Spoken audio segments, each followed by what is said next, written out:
That's why Caleb should never have met the media. Matt Eberflus sat down with what's called the Doomsday podcast. It's Cowboys writers Ed Werder and Matt Mosley. And they did ask Eberflus about Caleb Williams claiming that nobody watched film with him or taught him to watch film in his rookie year with the Bears in the Seth Wickersham book. Here is Eberflus's response. I would say this, that, in the development of the quarterback position and really all positions, at my time at the Bears, we've always had daily coached film sessions. That was out through the entire year. So that's what I've observed, and that's where it was. And again, that's really all I have to say about it. But yeah, that's where it is. Shot or no shot? Eberflus is calling Caleb Williams a liar. Oh, that's shot. Yeah, that's a shot. I mean, he's trying to set the record straight. He's letting you know what was really happening. That's what he's letting you know right there. But that's why Caleb should never have met the media. Because now, the next time he does, hey, Caleb, Matt Eberflus basically called you out and said that what you have as the truth isn't the truth. So what is it? And now the whole thing takes on a life again. That's why he should have walked to the podium and said, hey, glad to be here. What do you got for me? Well, would you like to respond about the book? Nope. I'll talk about the 2025 Bears. Putting last year behind us. I'm happy to be a Bear. I'm glad to be the quarterback. I love that Ben's here. Let's go. That's it.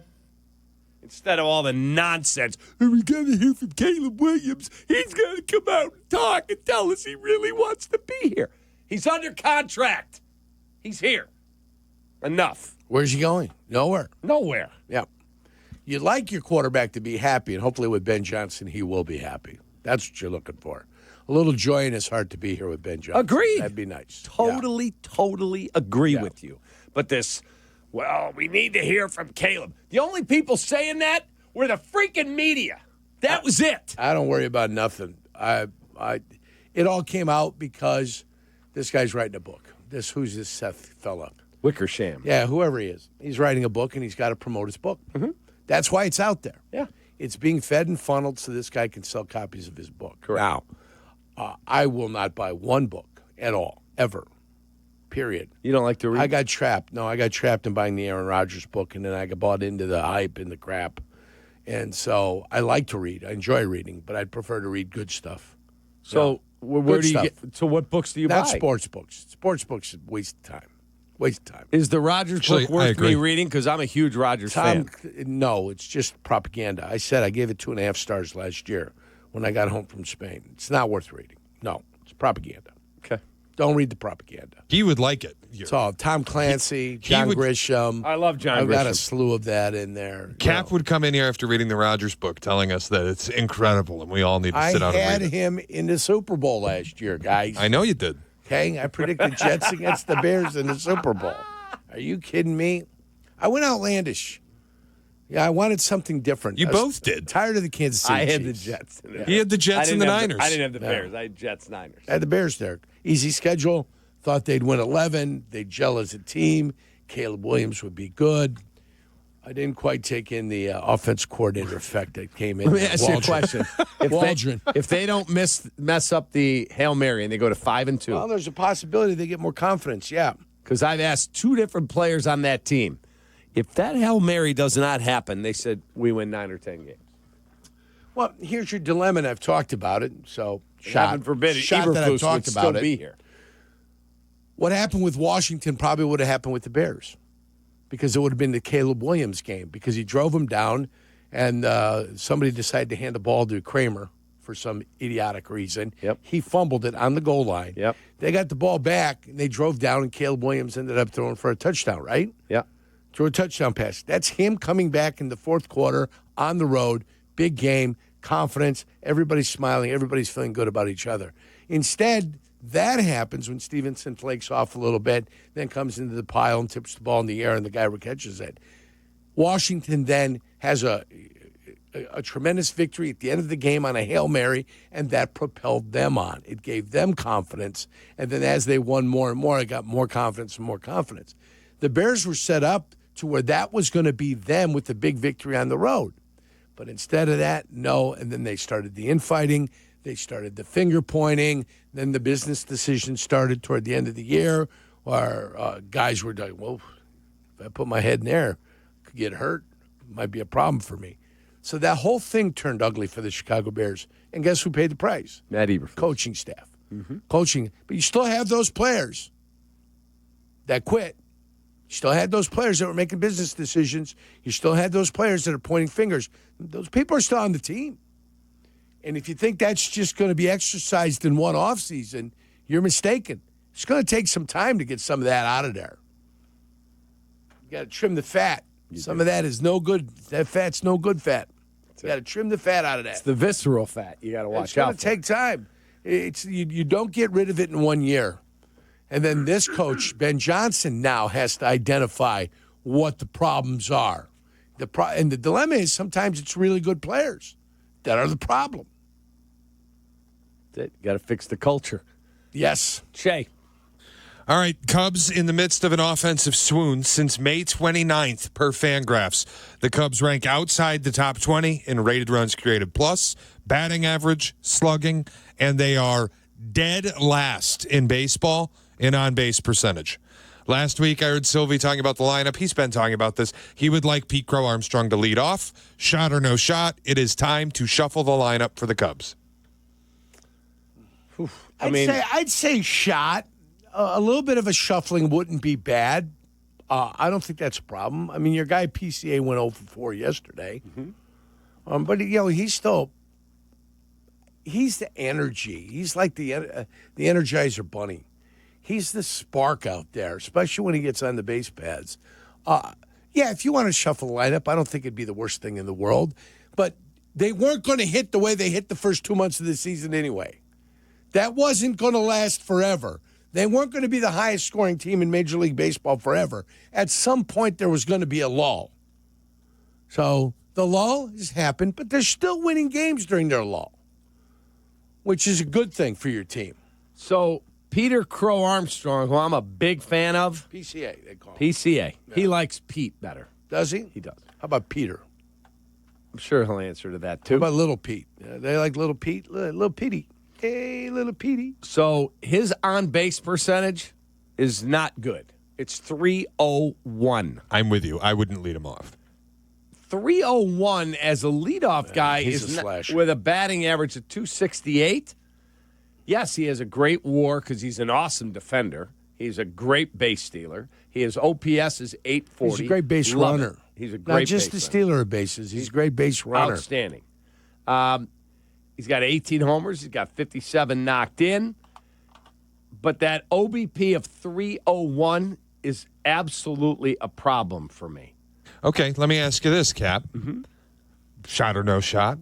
Would you lead off Kyle Tucker? I was just going to say that. I'm looking at his numbers. He's got a 389 OBP. I would consider putting him in the leadoff spot. Absolutely. What's wrong with the guy you have there? Ian Happ? Yeah. He's fine. I don't love him as a leadoff hitter. He's fine. Yeah. He's got a 340. Not only that, but he looks at pitches. He does. He grinds. He looks at pitches. And what's his OBP? Is like 100 points better than his batting average? Ian Happ is 340 on-base percentage, 249 batting Yeah, average. 91 points better than his what? He looks at pitches also. It's the same thing as Tucker, though. Tucker will hit 280, and he's got a 390 OBP. Yeah. Yeah, but how many home runs does Tucker have? 13. Yeah, he's more of your power threat. Pete's your power threat. I would have Tucker hit first, PCA hit second, Seiya hit third, and then figure out where Happ slots in from there. And Happ's And I'd move Dansby well down the order. historically, where has Happ also hit? He's hit further down in the past. He has before. Yeah, before. When he first broke up here, I think he was further down the order. Michael Busch on-base percentage is 359. He's having a really nice year, man. OPS of 861. I mean, he's having a solid year. Solid. Who looks at the most pitches on this team? I'd have to look that up, but I would imagine the most probably Ian Happ. That would be my guess. It's another reason why you like him up top. Yeah, they like to eat up those pitches. I watched the game sitting in the bleachers on Friday, and I said to my wife, the key to trying to win this game is getting Skeens out after 5 innings. He was at 95 pitches in the 5th. They'll get you Get out of out. the game nowadays. That's it. Nowadays. That's it. There's no Grind. bravery. There's no bravery on the mound anymore. Some say, "Oh, but there's a lot of intelligence on the mound with the way they treat pitchers." Not really. Not really. Remember, gone are the days of the horses out there pitching 300 and some odd innings. No, that'll never be back. Never. So, Well, of course not. I mean, the 200 inning pitcher is barely here now. You barely have a 200. 300. I scoff and I laugh. 300. Boy. That's gone the way of the rotary telephone, guys. Are you kidding me? Never to come back. and it's amazing because now if you throw 185, you're a horse. A horse. Yeah. It's insane. It's an absolute shame is what it is. All Hold right. on. Base on balls. Hold on. 36 base on balls for Ian Happ this year. Yeah, He's a looker of pitchers. So pitches seen per at bat, the Cubs are, I believe, second in the National League behind the Atlanta Braves. There's a reason they're successful. It's because they're willing to be patient. Atlanta's had injuries, haven't they? They have. They've had Let me look and make sure that no that good. is accurate. I know you're sitting there going around these very advanced stats and metrics that I am not familiar with. Yeah, when you go, When you start finding all this fancy stuff with where they rank Yeah. with pitches taken and stuff, you guys are on some Cubs special plays. Cubs are fourth in all of baseball. Probably pay special money for and You stuff like you a that. big fan of launch angle sweet spot rate Launch baseball? angle. No. Launch angle sweet spot rate. Mine is the one that I created, DOAC. Have you ever heard of the DOAC? I have not. Defensive outfield acreage coverage. I like that. That's the DOAC.